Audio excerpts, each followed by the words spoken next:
The city looked different from the 34th floor. From up here, the chaos of New York felt small. The yellow cabs, the lunch hour rush, the steam rising from subway grates. All of it looked like a movie I had already outgrown. I leaned back in my leather chair, my silk blouse whispering against the fabric, my heels hooked loosely on the footrest. On my desk, fresh lilies filled the air with a soft sweetness, a little indulgence I allowed myself every Monday. My name was etched in black glass on the door. Emma Carter, Chief Executive Officer. It still made my chest tighten every time I saw it. Not because I doubted I belonged here. No, I had earned every inch of this office, but because I knew the long, jagged road it had taken to get here. My phone buzzed. Once. Twice. Then a third time. The name flashing on the screen made me pause mid-breath. Daniel Whitmore. My old boss. The man who had taken my ideas, my research, my credit, and worn it like a crown while I stood invisible in the shadows. The preview of the message glowed in white letters. We need to talk. I've been called in for a consultation with you. I set the phone down slowly, my fingers pressing against the cool edge of the desk. Outside, the city kept moving, oblivious. Inside this office, the past was about to walk through my door. And this time, I wasn't the one taking notes. 3 years ago, I was just another name on the company directory. Emma Carter, Junior Market Analyst. Which, in corporate language, meant the girl who stayed late, triple-checked data, and made sure everyone else looked good. That winter, I'd been given a chance, the chance, to lead the strategy for a product launch. I lived and breathed that project. My apartment was littered with color-coded charts, sticky notes, and cold coffee cups. I skipped Christmas with my family, survived on takeout, and lost track of what day it was.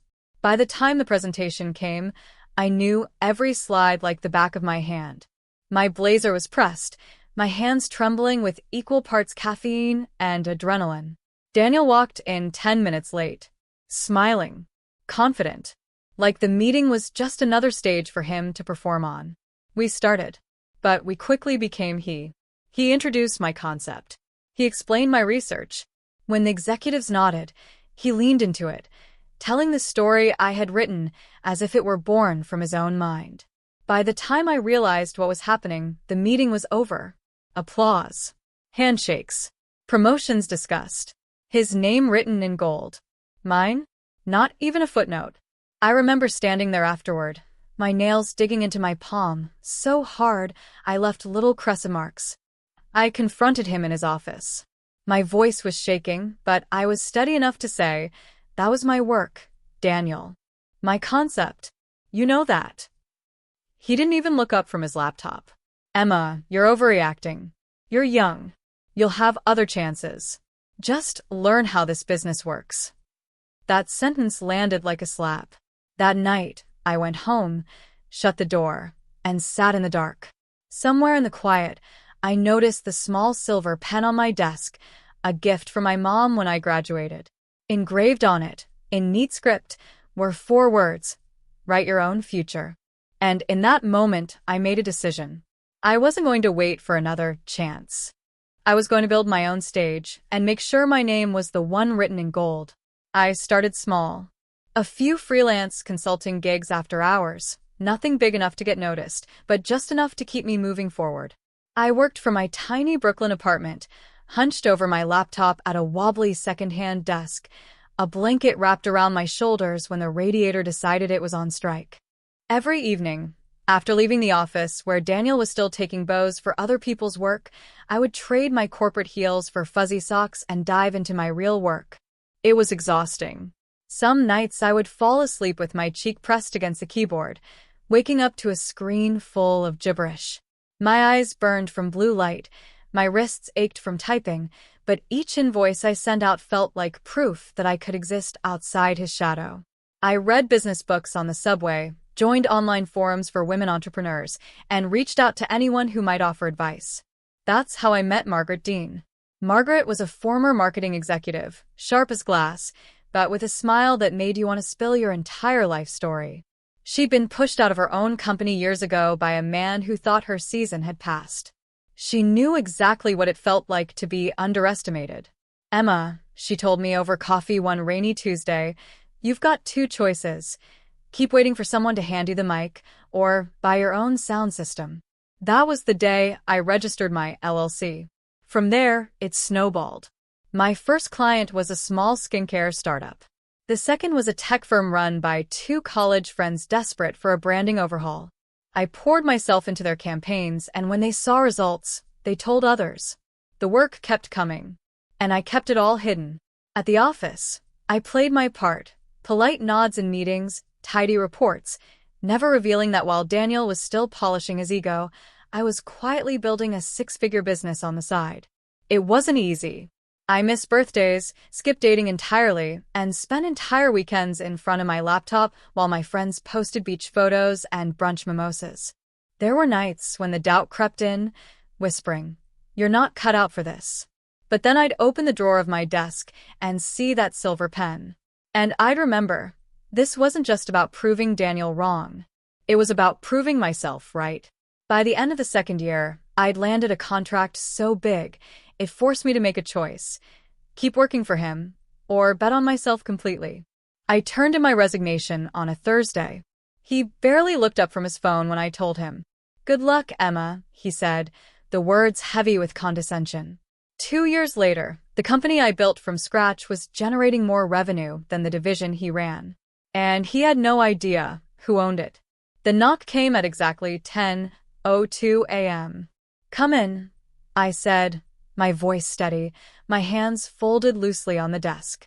The door opened, and there he was, Daniel Whitmore. He hadn't changed much. Same tailored suit, same perfectly combed hair, same air of self-importance. But there was something in his eyes now, a flicker of uncertainty. He stepped into my office, his gaze skimming the space as though trying to place himself in it. The sunlight streamed through the floor-to-ceiling windows, spilling over the sleek walnut desk, the framed awards, the curated shelves lined with books I'd actually read. A piece of modern art, a swirl of gold and silver, hung above the credenza. And on the far edge of my desk, glinting in the light, was the silver pen. His eyes landed on it for a second too long. "Emma," he started, smiling like we were old friends. "It's been a while." "Yes," I said, leaning back in my chair. "It has." He hesitated, then took the seat across from me. I watched as he tried to relax, his fingers fidgeting with the edge of his cufflink. "I'll get straight to it," he said, clearing his throat. "The boards brought me in as a consultant on your latest acquisition. I had no idea you weren't involved." "Involved," I repeated, letting the word roll off my tongue. Interesting choice of word. His brows pulled together slightly. "Look, I'm here to help. I know how these corporate mergers can be." "Daniel," I interrupted softly, "you don't work for the board anymore." He blinked. What?" I let the silence stretch, watching the confusion bloom across his face. Then I leaned forward, resting my elbows on the desk. "This company you're consulting for? I own it. I built it. I run it. And as of last quarter," I let the corner of my mouth lift, "we acquired your former division." The words landed like a dropped stone in still water. His mouth opened, then closed again. "You what?" he said, his voice almost a whisper. I didn't rush to fill the space. I wanted him to sit with it, to taste it. I gestured toward the glass wall where my name was etched in bold black letters. "Emma Carter, Chief Executive Officer." "The woman you once told was too emotional to lead," I said, keeping my tone light, "is now the one signing your checks." The flicker of uncertainty in his eyes had turned into something else, disbelief, maybe even shame. He leaned back, exhaling slowly. "I didn't know." "No," I said, my voice steady. "You didn't care to know." The room went quiet except for the hum of the city below. Finally, he managed a small, stiff smile. "Well, congratulations, Emma. You've clearly done well for yourself." I met his gaze, holding it for a long beat. "Yes," I said, "I have." And I wasn't done yet. I leaned back in my chair, crossing one leg over the other. "Daniel, before we move forward, there are some expectations." His eyes narrowed slightly. Expectations. Yes, I said, letting the pause linger just long enough to keep him guessing. If you're going to be part of this project, even temporarily, you'll follow my terms. He gave a short, almost amused laugh. Emma, I've been in this business for 25 years. And I've been underestimated for most of mine. I cut in, my tone still calm. Let's not waste time on resumes. Here's how this is going to work. I slid a single sheet of paper across the desk. My handwriting was neat, deliberate. 3 points. 1. All ideas will be credited to their rightful originator, in writing. 2. Collaboration over competition. Every team member, regardless of title, will have their input valued. 3. Public acknowledgement of contributions, starting with an official statement to the board recognizing my leadership in the acquisition. His eyes moved over the paper, jaw tightening. You want me to what?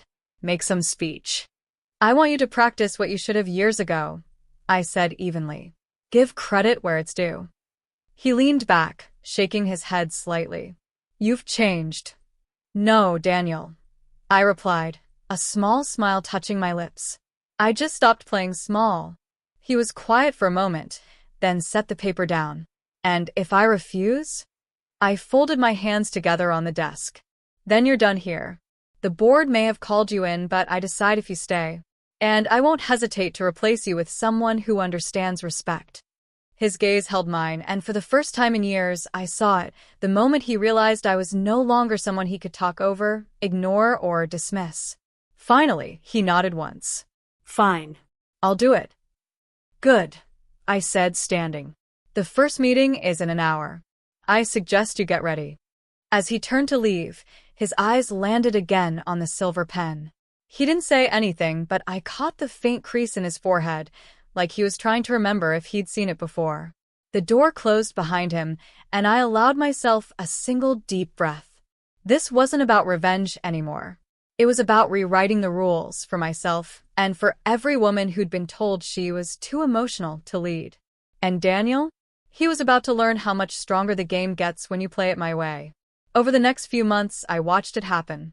Slowly, Daniel changed. In meetings, he started listening more than speaking. When someone shared an idea, he didn't just nod. He repeated their name along with it, making sure the credit landed where it belonged. It was awkward at first, like watching someone learn a new language, but I knew this wasn't about perfection.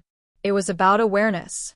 One afternoon, after a particularly successful strategy session, he lingered in my doorway. You know, he said, his tone quieter than I'd ever heard it. You were right to leave back then. I should have seen it. You were ready. I just didn't want to admit it. I didn't respond right away. I just let his words settle in the air, knowing how heavy they must have felt for him to say.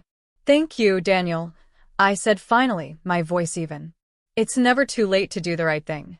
After he left, I turned back to my desk. My eyes landed on the silver pen. I picked it up, running my fingers over the engraving. Write your own future.